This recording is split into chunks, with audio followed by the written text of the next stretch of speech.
ایسا اچانک کیا ہو جاتا ہے کہ فواد چودھری تحریک انصاف سے اپنی راہیں جدا کر لیتے ہیں؟ آپ پاکستان نہیں تھے پچھلے 2 سالوں میں؟ تھے؟ بالکل. پھر آپ کون یہ سوال پوچھ رہے؟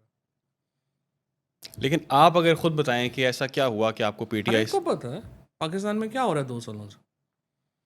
بتائیں آپ کے سامنے. آپ تو مطلب ورکنگ جرنلسٹ رہے ہیں 2 سالوں میں. یہ سوال تو عجیب و غریب ہے. ہر ایک کو پتہ ہے پاکستان میں کیا ہوا. لوگوں کو اٹھایا گیا ہے, تشدد کیا گیا ہے, بربریت فسطائیت ہوئی ہے, فیملیز کے ساتھ جو ہوا ہے. اب نارمل سچویشن ہے پاکستان جس میں تھا اور اب بھی گزر رہا ہے. حالات بدلے تو نہیں ہیں ابھی بھی ویسے ہی چل رہا ہے. لیکن پی ٹی آئی کے بہت سارے لوگ ہیں پی ٹی آئی کے ساتھ, وہ مشکل وقت میں اسٹک رہے ہیں. جب مشکل وقت آیا تحریک انصاف کے اوپر تو انہوں نے ساتھ دیا پی ٹی آئی کا, اپنی راہیں جدا بہت نہیں لوگ کیں. بہت لوگ ہیں. تو کیا آپ نے نہیں سوچا کہ یہ مشکل وقت میں ہم پہ مشکل وقت بہت زیادہ آیا ہے. کچھ لوگوں کے اوپر اتنا نہیں آیا. کچھ لوگ صرف جیل گئے ہیں. کچھ لوگ جو ہیں وہ صرف پریشر ان کے اوپر آیا ہے. کچھ لوگوں کے اوپر زیادہ ظلم ہوا ہے. اور جو ہمارا ایشو تھا, جیسا آپ نے اپنے انٹرو میں کہا, کہ جو لوگ عمران خان کے زیادہ قریب تھے ان کو تو ایک باقاعدہ پلان کے تحت جو ہے وہ پی ٹی آئی کو توڑنے کے لیے انہیں جو ہے وہ نشانہ بنایا گیا. لوگوں کو جیلوں میں ڈالا گیا, ان کو جو ہے وہ ان کے اوپر تشدد کیا گیا, بربریت ہوئی, فسطائیت ہوئی. اور بہت سارے لوگ ہیں اب بھی بدقسمتی سے, یہ جو 4-5 ہمارے دوست ہیں, اعجاز چودھری صاحب ہیں, محمود الرشید ہیں, یاسمین راشد ہیں, شاہ محمود قریشی صاحب ہیں, وہ لوگ تو اب تک اسی عذاب میں مبتلا ہیں. اور بہرحال یہ انفارچونیٹ پارٹ ہے پاکستان کی ہسٹری لیکن فواد کا, صاحب بار بار رپیٹ بھی ہوتا رہتا ہے. بالکل, لیکن مائنڈ میں جو سوال آتے ہیں میں کھل کے آپ سے کلیئرلی اس لیے پوچھ رہا ہوں کہ اگر ہم پہلے کی بات کریں تو پہلے آپ کے بارے میں کہا جاتا تھا, یا سب نے دیکھا کہ آپ الیکشنز ہارے بھی. 2018 سے پہلے اگر ہم بات کر لیں تو راجہ مہدی فیملی سے ڈیفیٹ ہوتی ہے. لیکن جب تحریک انصاف میں آپ 2018 میں آپ الیکشن جیتتے ہیں, آپ کو منسٹری بھی دی جاتی ہے, بالکل. انفارمیشن کی منسٹری آپ کے پاس آتی ہے, آپ سائنس ٹیکنالوجی کی منسٹری آپ کو ملتی ہے, اور بڑی محبت ملتی ہے پاکستان تحریک بہت. انصاف سے. تو آپ کو ریگریٹ نہیں ہوا, یا آپ کو یہ ہوا نہیں کہ یار میں کسی طرح سے میں جو بھی ہے اس چیز کا خیال کرتا, اور میں کہتا نہیں یار میں نے تو میں نے نہیں. نہیں چھوڑی نا, اس لیے نہیں چھوڑی پی ٹی آئی, کیونکہ ہم تو پی ٹی آئی میں ہی رہے. پی ٹی آئی تو خیر دیکھیں, ہم لوگوں آج جو پی ٹی آئی جو کچھ ہے وہ تو ہے ہی ہم لوگوں کی وجہ سے نا. عمران خان تو 1997 سے پی ٹی آئی ظاہر ایک جد و جہد ہو رہی تھی. اس میں جب ہم لوگ شامل ہوئے ہیں تو پی ٹی آئی کو ایک نئی عروج ملا ہے.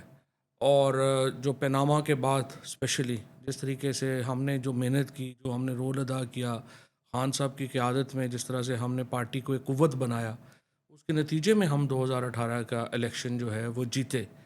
اور اس کے بعد تمام بربریت فسطائیت کے باوجود اور تمام آفرز کے باوجود ہم پی ٹی آئی کے ساتھ رہے. ہم نے پی ٹی آئی کو نہیں چھوڑا. اگر ہم پی ٹی آئی کو چھوڑ دیتے تو ہمارے لیے بھی آپشن تھی. ہم فارم, شاید میرے حلقے میں تو فارم 47 کی بھی ضرورت نہیں تھی, فارم 45 کے اوپر ایک آدھ آدمی نے پورے پنجاب میں مل جاتا, ہم الیکشن بھی جیت جاتے, وزیر بھی بن جاتے. لیکن ہم نے نہیں مانے اور ہم 7 مہینے جیل کاٹی, 4 دفعہ گرفتار ہوا. اس سے پہلے جو ایک پوری داستان ہے جو ایک ظلم زیادتیوں کی, اس کے باوجود ہم تحریک انصاف میں رہے. آپ نے اتنا عرصہ جیل کاٹی, جیسا کہ آپ نے خود بھی ذکر کیا, کیا کچھ ہوا آپ کے ساتھ؟ کافی اس وقت شروع میں جو ہے وہ تو بہت زیادتیاں ہوئی ہیں, بہت بربریت ہوئی ہے, فسطائیت ہوئی ہے, قید تنہائی تھی اوپر سے 7 مہینے. اور جیل کاٹنا مشکل کام ہے, بہت کم لوگ کاٹ سکتے ہیں.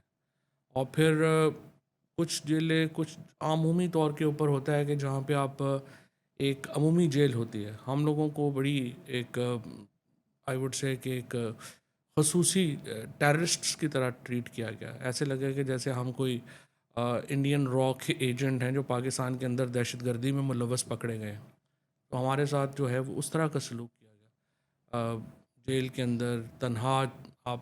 اور پھر اس سے بعد نیب کیس, ایک جس میں کوئی پتہ ہی سر پیر ہی نہیں تھا کیسز کا تو خیر کسی کا بھی آپ سمجھیں, مطلب مجھ پہ کیا کیا مقدمے نہیں بنے. یہ مقدمہ بنا کہ میں ملتان سے میں کیا اسلام آباد سے ملتان, جس کا میرا خیال ہے کہ اگر آپ اپنی گاڑی پہ جائیں تو 30-35 ہزار روپے کا تیل لگ جائے گا.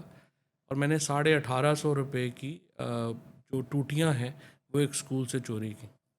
پھر میرے پہ یہ کیس بھی تھا کہ میں اوپو موبائل فون میں نے لاہور میں جو ہے وہ چھین لیا ایک آدمی سے. ایک کیس میرے پہ یہ بھی تھا کہ میں کوہسار مارکیٹ، آپ چونکہ اسلام آباد رہے ہیں، جی کوہسار مارکیٹ کے اندر ایک آدمی جو تھا اس سے میں نے 50 لاکھ روپیہ لیا اور پھر میں نے اس کے اوپر پستول تان لیا. اور یہ کیسز تھے. اور اس کے علاوہ یہ کیس بھی تھا کہ میں نے اپنے حلقے میں ڈاکہ مارا اور 4 چارپائیاں اور 5 بوری یوریا کھاد جو ہے وہ میں نے اس ڈاکے میں لے کے چلا گیا. آپ اس واحیات ایکسرسائز کے اوپر کیا کہیں، ملک ہی بالکل تباہ و برباد کر دیا انہوں نے. یہ بتائیں کہ جب جیل میں آپ نے وقت گزارا، کیا جیل میں کوئی تشدد کیا گیا آپ پر، کوئی ٹارچر کسی قسم کا ہوا آپ پہ؟ یہ کہانی آپ بعد میں بتا دیں گے. ظاہر ہے.